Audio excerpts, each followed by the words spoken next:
So, yo, what's up mga kalapatids? Welcome back dito sa Marky Vlogs Lop. So, long time no vlog mga kalapatids, dahil mga nabusy nga tayo netong mga nakaraang buwan.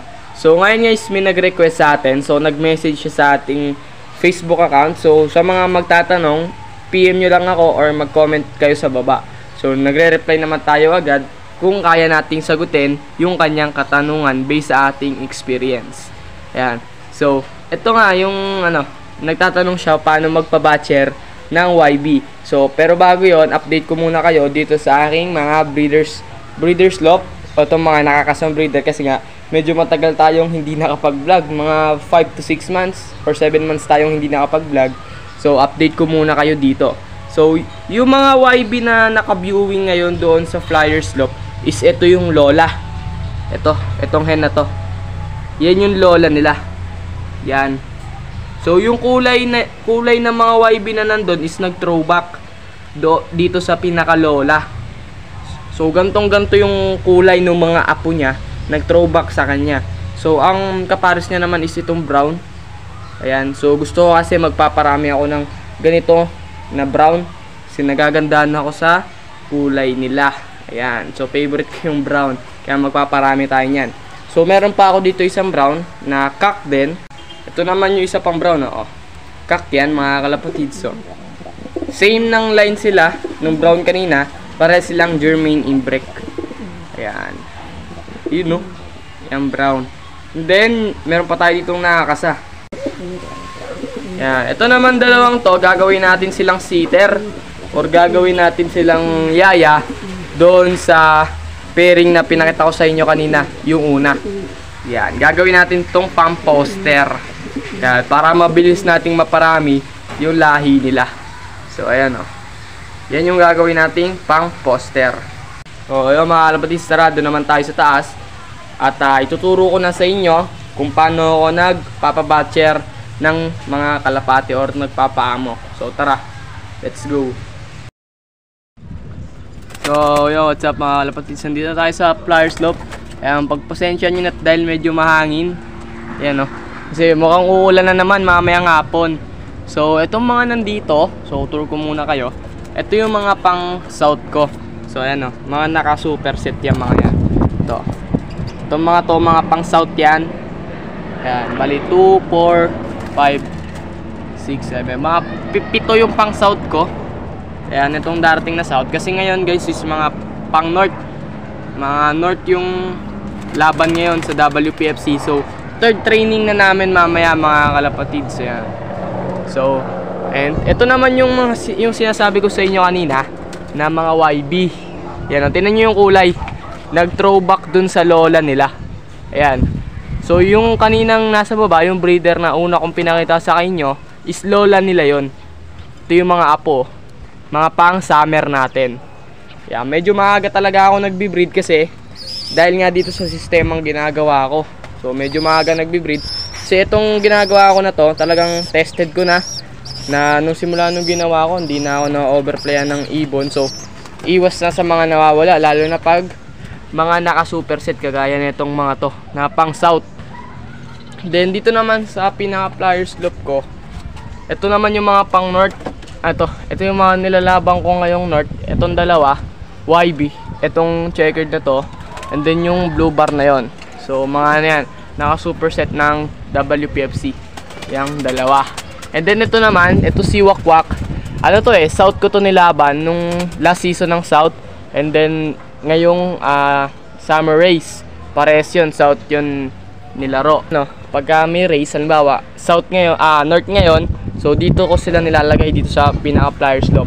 And then yung mga pang South o yung next na panglaro is nandun sa Avery ko. So tara, tuturo ko naman na sa inyo ngayon kung paano yung ginagawa kong pagtuturo sa mga YB. So, ayan. Umpisa na natin dito. So, dito sa viewing na to, ayan, binu-viewing ko lang sila dito. Ayan yung view. Ayan. Viewing lang sila dyan ng mahigit 1 month. So, ginagawa ko, pinaglulugon ko na sila. So, pagtapos nito maglugon, to kasi mga bata pa, kita nyo, may mga, pa sila, dilaw-dilaw pa. So, pagka tapos nila maglugon, ayan, tingnan nyo yung mga mata nila. Ayan. medyo malalabo pa. So pagtas niya maglugon, sigurado yan, ano na yan, malilinaw na yung mata nila. Tuturuan ko na pala muna sila pumasok dito. So dahil nga wala akong trapdoor, kita nyo, ito lang mismo yung pinakapinto ko and trapdoor. So tuturuan ko muna sila paano pumasok dito, mga 1 linggong pagtuturo nun. And dito na sila sa loob, nakakulong nun. Tapos pag ito naturuan ko na, dito na sila ngayon nilalagay. Mga 1 linggo rin ulit sila dito, na dito sila ilalagay. And then yung mga next batch naman ng mga YB, sila naman ngayon yung ipapalit ko rito. Yung mga nandun, and yung mga YB na nandun, sila naman ngayon yung ililipat ko rito. So ganun ako magturo mga kalapatids. And then sa ganung ginagawa ko, na nagpapakawala ako ng YB ng malinaw na yung mata, naiwasan ko yung overfly. Yung nag-overfly kasi nawawala, kasi nga medyo bata pa. Pero yung iba naman hiyang sila sa ganun, na nagtuturo kahit gantong edad pa lang pinawawalan nila. So depende yun sa inyo mga kalapatids, kasi itong sinasabi ko, tinuturo ko sa inyo based lang sa aking experience yan. So okay naman, hindi ako na-overplay ng mga ibon. So mahirap kasi lalo na pag naka-superset, tapos mawawala lang sila sa ronda or sa pagtuturo, doon pa lang talo ka na kagad. So matatanggap ko pa kapag sa training na sila nawala or sa derby. Yan. Ayan mga kalapatids. So ito yung mga YB nasiyap pa. Yan, naka-viewing sila dyan. Almost 1 week na silang naka-viewing dito. So may 3 weeks pa silang bubunuin, na pag malinaw-linaw na yung mata, tuturuan na muna natin silang pumasok dito. And then mga 1 linggong pagtuturo, and dito ko na sila ilalagay. And pag dito na sila sa flyer slope, lumilipad na sila, rumoronda na sila, babartulin ako naman sila ngayon dito naman sa aviary. Pero ganun pa rin, nakaka-viewing pa rin naman sila dyan Ayan And pag nandito na sila sa aviary, dito na muna sila hanggang sa matapos yung race ng mga nandito sa flyer slope. Tsaka naman sila ulit ililipat dito. Kagaya na itong mga pang south. Ayan yung mga pang south na to, turo ko na itong mga to, lumilipad na to dito sa akin. So pagkatapos ng north, siguro pagka mga start na ng derby, so parorondahin ko na rin itong mga to para magtibayan na ulit sila. Pero matitibay na itong mga to kasi okay naman na yung ronda nila. So binartulin na ko nga lang muna sila dahil focus muna tayo dito sa mga pang north natin, kasi ang tendency pag silang lahat nandito sa flyer slope, itong mga panglaban natin hindi sila nakakain ng maayos, kasi nga inuunahan nito, kumbaga naaagawan sila. Kaya pagka ganito, so sure natin na na nakakuha ng tama at sapat na pagkain yung mga panlaban natin. So hindi sila nagugutuman, hindi sila nakukulangan sa patoka. So ayan ito naman mga pang south is dito na sila. Yan, ganyan lang tayo magturo mga kalapatids, naka-viewing lang sila dyan. Yan ito yung flyer slope, ito yung viewing, and itong aviary. So pagtapos nila dito, viewing, naturuan na sa sa trap. Pag marunong na sila mag-trapping at rumoronda na sila, tsaka naman na natin sila ilalagay dito. Nakakalipad-lipad pa rin naman sila dito, nakakapagpagaspas ng maayos at mas maganda na dito sila nakalagay kapag naka-stack sila, para nang sa ganon nakakapag-exercise pa rin sila, nakakapagaspas sila ng pakpak. Kasi pagka sa mga ganitong cage sila nakalagay, napapansin ko nasisira yung mga pakpak nila, yung mga dulo ng pakpak nila nasisira, especially sa mga off color.